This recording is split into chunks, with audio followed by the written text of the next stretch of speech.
Bonjour à tous et à tous. Merci d'être au rendez-vous pour ce nouveau numéro de rencontre. Aujourd'hui, nous avons le plaisir de recevoir dans notre émission professeur Didier Raoul, virologue et directeur général de l'IHU de Marseille. Bonjour, professeur Raoul. Bonjour. Alors, j'ai remarqué que vous avez publié de nombreux ouvrages concernant les médecins, les vaccins et le Covid-19, et même avant la pandémie. Et récemment, au début de l'année, vous avez publié un livre intitulé Chronique pour une humanité en quête de repères. Donc, comment avez-vous eu l'idée d'écrire ce livre qui est apparemment, par le titre, n'a pas grand chose à voir avec le médecin, la médecine. Si vous voyez, au contraire, je trouve que notre civilisation occidentale a basé sa philosophie presque exclusivement sur le progrès, en particulier le progrès scientifique. Et ce progrès scientifique, associé à l'enrichissement qui est dû à notre système économique, a permis en une centaine d'années une augmentation très importante de l'espérance de vie et de l'argent, et a permis de très nombreuses découvertes. Mais dans le 21e siècle, les choses commencent à changer, c'est-à-dire qu'il y a beaucoup moins de grandes découvertes au 21e siècle que ce qu'il y en a eu au 20e siècle. Il n'y a pas vraiment dans les pays riches de progression de l'espérance de vie ou de la santé parallèle à la richesse. Par exemple, le pays le plus riche du monde, qui est les États-Unis, qui a une fois et demie le PIB par tête d'habitant de la France, a une espérance de vie actuelle, après le Covid, qui est de 76 ou 77 ans, c'est-à-dire du même niveau que Cuba, ou de même niveau que l'Afrique du Nord. Il n'est pas très loin de celui de la Chine. Il est très inférieur à celui des pays périphériques de la Chine. Donc il y a quelque chose qui s'est passé qui fait qu'il n'y a plus une connexion directe entre l'argent et la santé. Et on sait ça depuis un certain nombre d'années, c'est très étudié.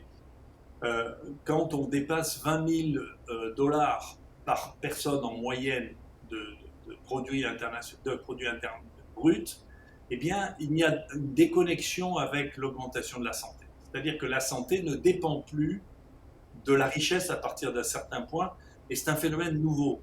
Et donc cette course en avant, sur un certain nombre de points, n'évolue plus très rapidement.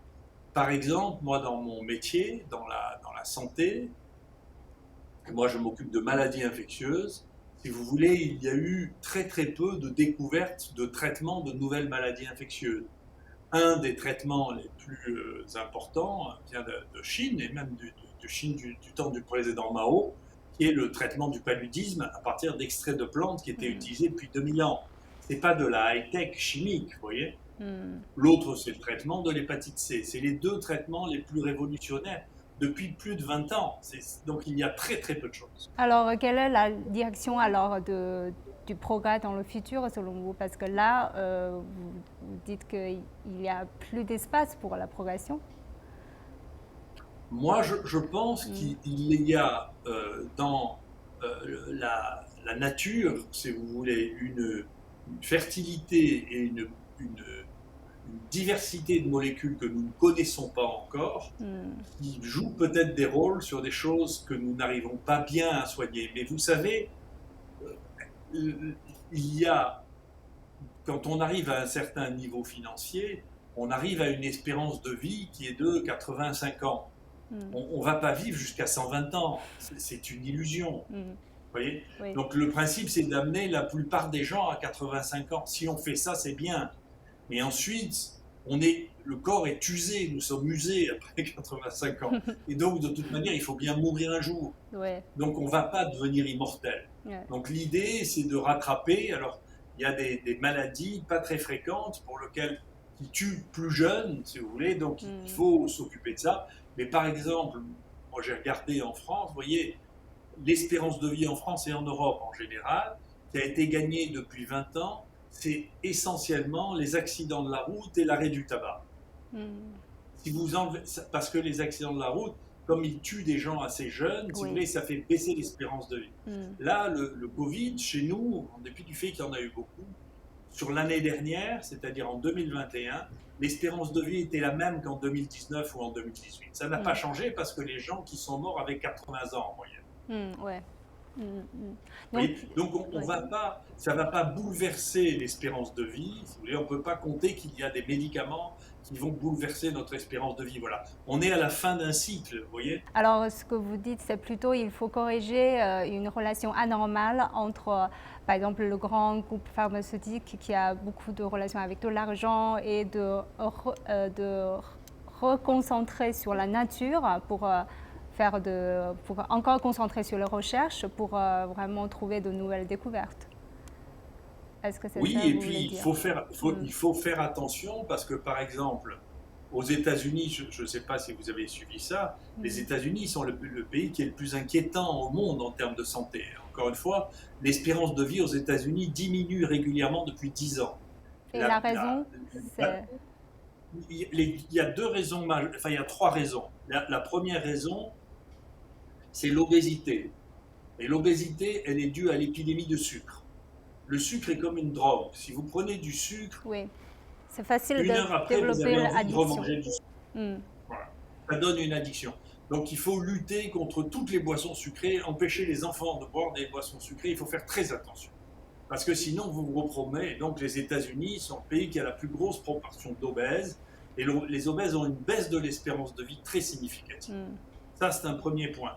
La deuxième chose qui s'est passée aux États-Unis, ce qui est extraordinaire, qui est terrible, c'est qu'il y a une industrie pharmaceutique qui s'appelle Purdue. Ça va vous rappeler quelque chose si vous connaissez l'histoire de Chine et l'histoire de Hong Kong. C'est quand les Anglais ont emmené les Chinois à consommer de l'opium.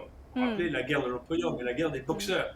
Eh bien, il s'est passé la même chose, c'est-à-dire qu'un laboratoire qui s'appelle Purdue a réussi à convaincre les médecins, les autorités, que les drogues basées sur l'opium n'étaient pas addictives.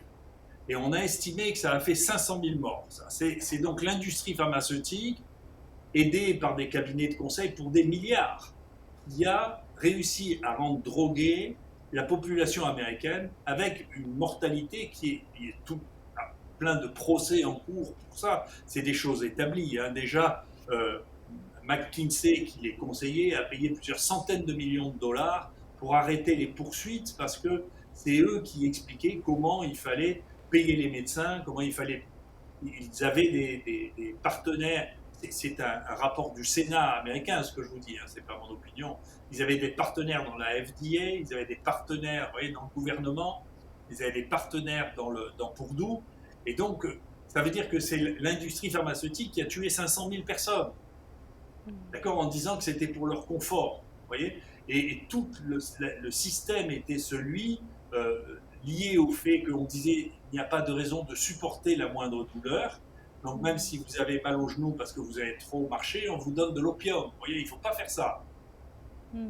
Et donc ça, l'Amérique a tué énormément de gens du fait de l'absence de contre-pouvoir. Or, vous avez des gens, vous savez, en Chine, il y a eu plusieurs industries qui ont été pénalisées pour de la corruption. Vous savez que quand vous avez quelque chose comme Pfizer, c'est 81 milliards de dollars de chiffre d'affaires. C'est l'équivalent du PIB de la Nouvelle-Zélande. La puissance de ça, c'est incroyable en termes financiers. Avec la moitié de bénéfices, on peut acheter tout ce qu'on veut avec ça. Donc il y a un problème avec ces sommes absolument considérables. Il n'y a pas assez de contrôle sur les rapports de conflit d'intérêts qu'il y a entre les gens qui prescrivent, les gens qui décident que ce médicament peut être disponible ou pas disponible, et la force qui est en regard, la défense en face de cette force financière phénoménale n'est pas assez puissante. C'est vrai que le conflit d'intérêts, on en parle aussi en Chine entre les médecins et les groupes pharmaceutiques. Et le troisième point, enfin, vous avez dit il y a 3 points, n'est-ce pas? Le troisième point, c'est que aux États-Unis, il y a une inégalité considérable, en particulier considérant le soin. Pour les soins, si vous voulez, il n'y a pas comme vous avez la sécurité sociale, c'est-à-dire les soins qui sont presque gratuits pour tout le monde, parce que l'on paye, mais les gens payent au fur et à mesure qu'ils sont malades. Donc s'ils n'ont pas pris d'assurance pour les couvrir, en l'espace, s'ils doivent aller dans une réanimation, par exemple, pendant 3 semaines, ils peuvent être entièrement ruinés, avoir leur maison à vendre, tout vendre, parce que ça coûte extrêmement cher et qu'il n'y a pas d'assurance automatique d'État pour couvrir les dépenses de santé. Donc il y a cette inégalité de moyens pour payer les soins, qui est considérable. Il y a l'obésité et il y a eu l'intoxication par les médicaments de l'industrie pharmaceutique.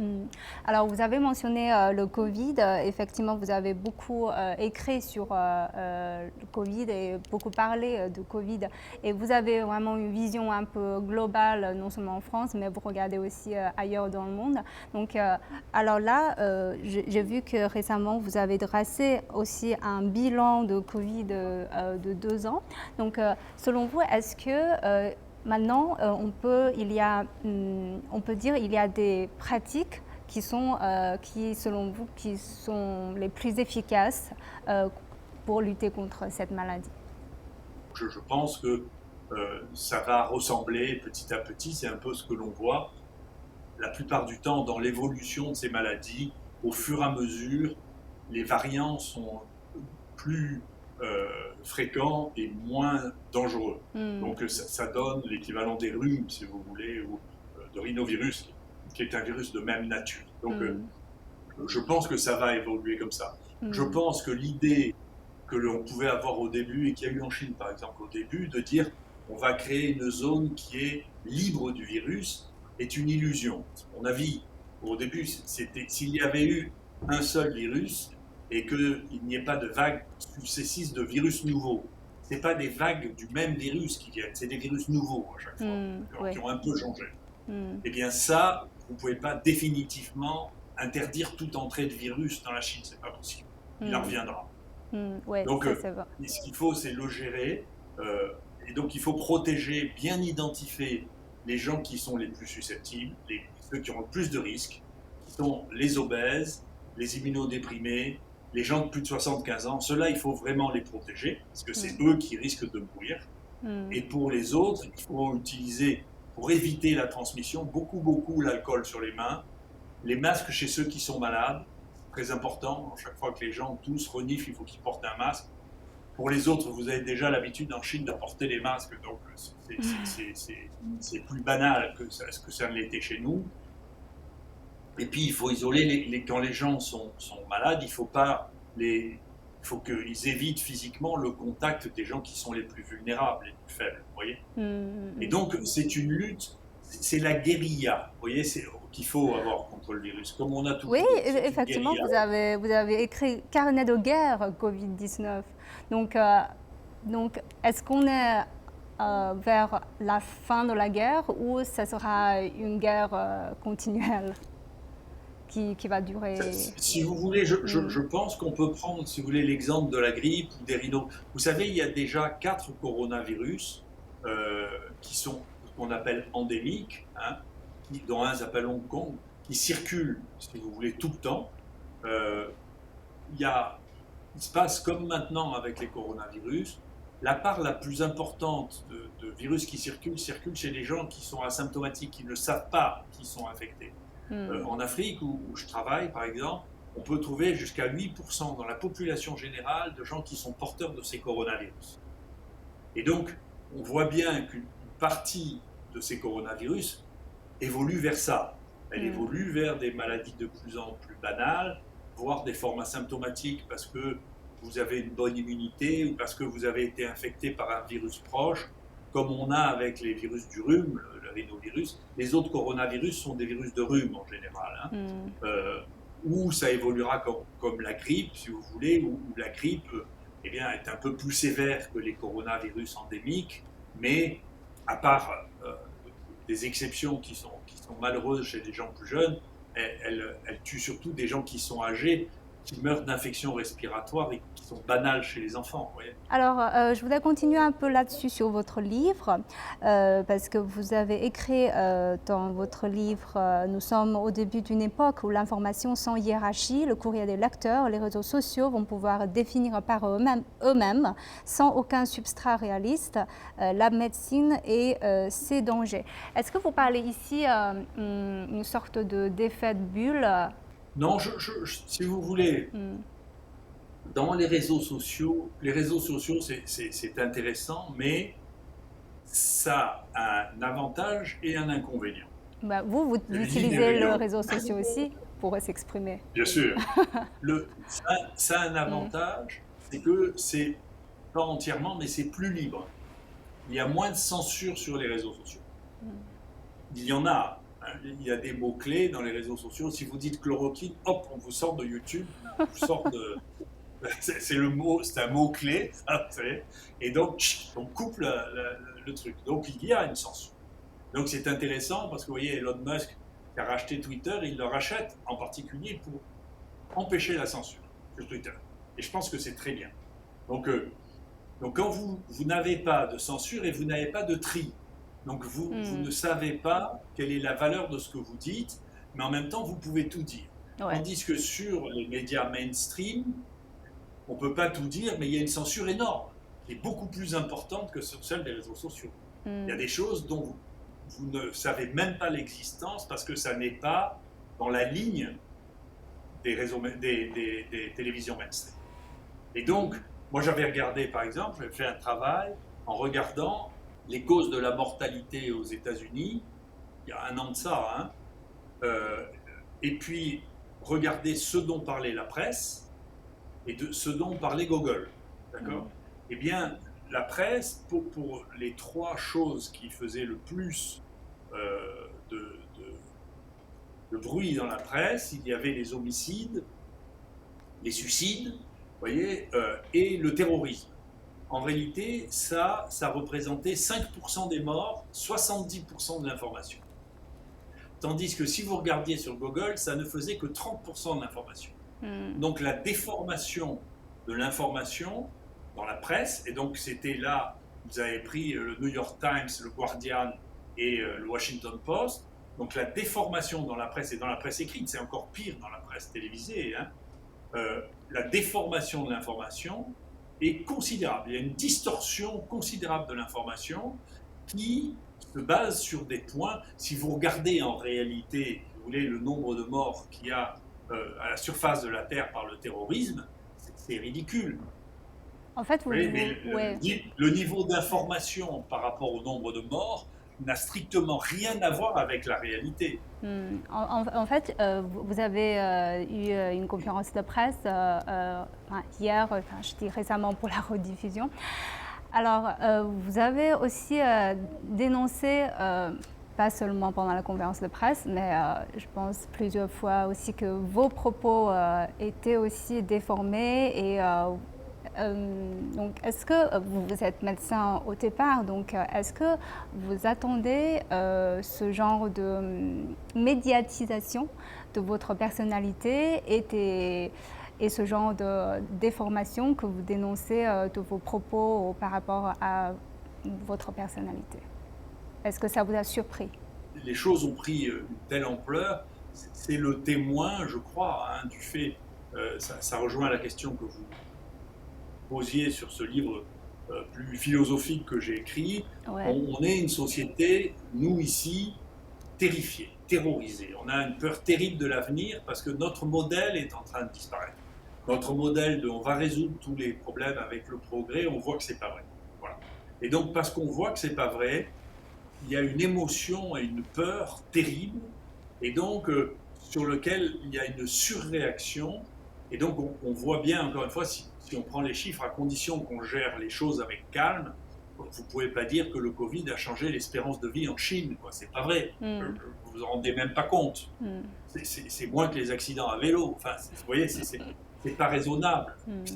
Mais il y a une émotion face à ça qui témoigne de l'émotion de la société qui naît de multiples raisons, si vous voulez, qui est l'évolution de la société actuelle laisse moins d'espoir, moins de perspectives d'avenir, et donc il y a une angoisse considérable de la société qui vient avec une réactivité extrême à tout événement qui est nouveau.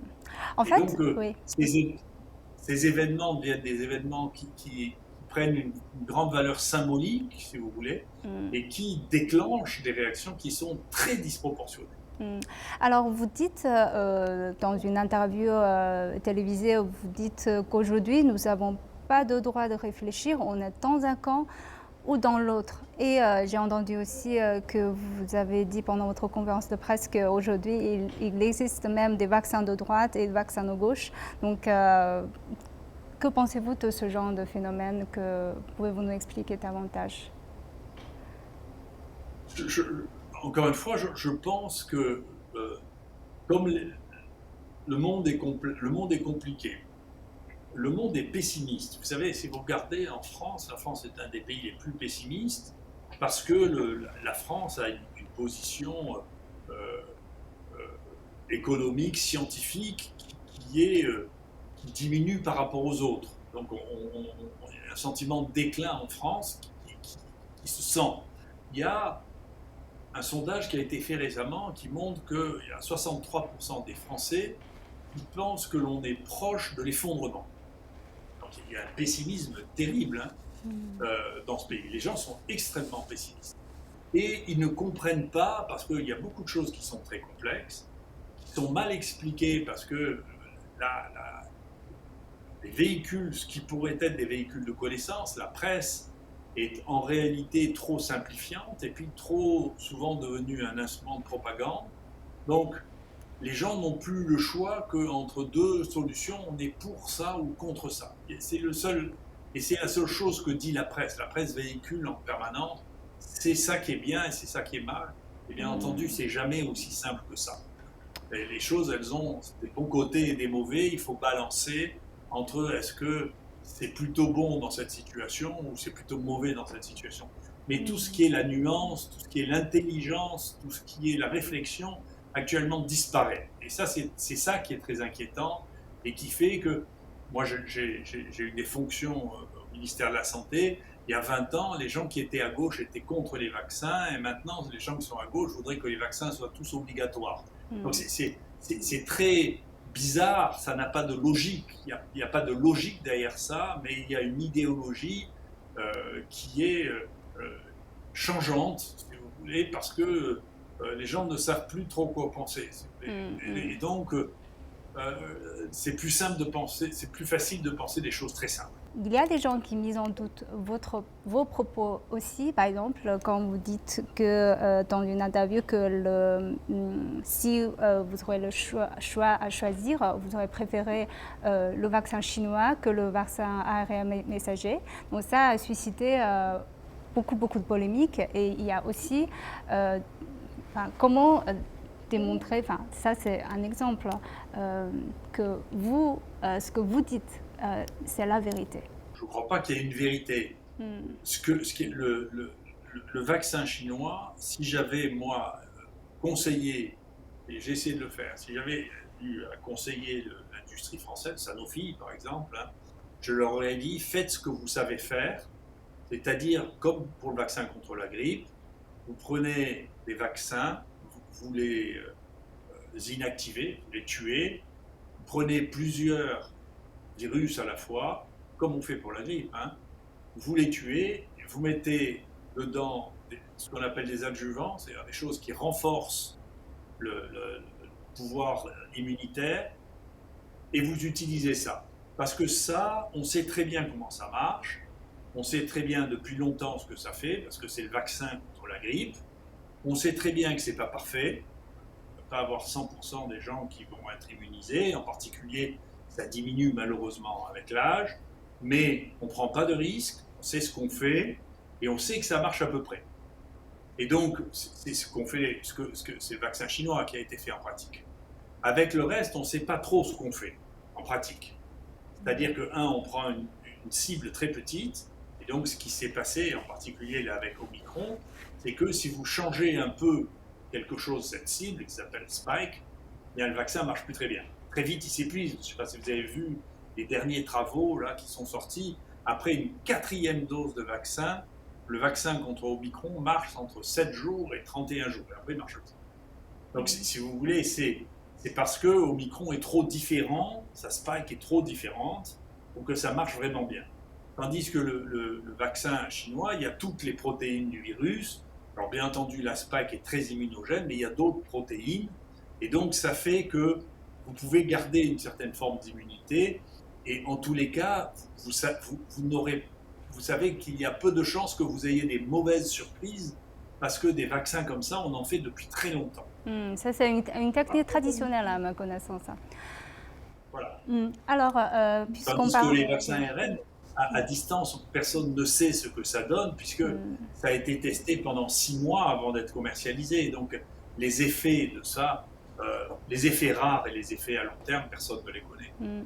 Alors, puisqu'on parle de la Chine, je sais que vous êtes venu 2 fois en Chine, n'est-ce pas? Pouvez-vous nous partager avec nos téléspectateurs un peu vos expériences en Chine? Si vous voulez, l'IHU que j'ai fait ici, moi j'avais conseillé, mon ministère, le ministère de la Santé et de la Recherche m'avait demandé de leur faire un rapport prospectif pour lutter contre les épidémies. Il y a 20 ans de ça. Et donc, je leur avais écrit, il faut faire des pôles comme l'IHU, dans lequel il y aura à la fois les médecins, les chercheurs, la surveillance épidémiologique, que des chambres seules, en dépression pour éviter que la maladie soit transmise autour. Et puis, ça c'était 2002-2003, ça n'avait pas été suivi d'effet, donc il n'y a pas eu de plan national pour faire ça, alors c'est ce que je recommandais. Et puis en 2005, j'ai été, la ville de Marseille est jumelée avec Shanghai. Et donc ils ont fait un voyage, et c'est les Chinois qui ont demandé que je vienne, parce qu'ils ne connaissaient que moi. Donc ils ont dit, faites à Marseille, je suis le seul qui connaissait en réalité. Et donc ils ont demandé, non, mais on voudrait bien que vous veniez avec M. Raoult, donc je suis allé, et j'avais préparé une présentation sur ça, sur les maladies émergentes, et je suis allé justement dans l'hôpital qui venait de finir d'être construit à côté de Shanghai, à la suite, en réponse au SARS, à une vitesse folle, parce que c'était en l'espace de 2 ans et demi, cet hôpital a été construit. Et donc, je suis tombé amoureux de cet hôpital qui est extraordinaire.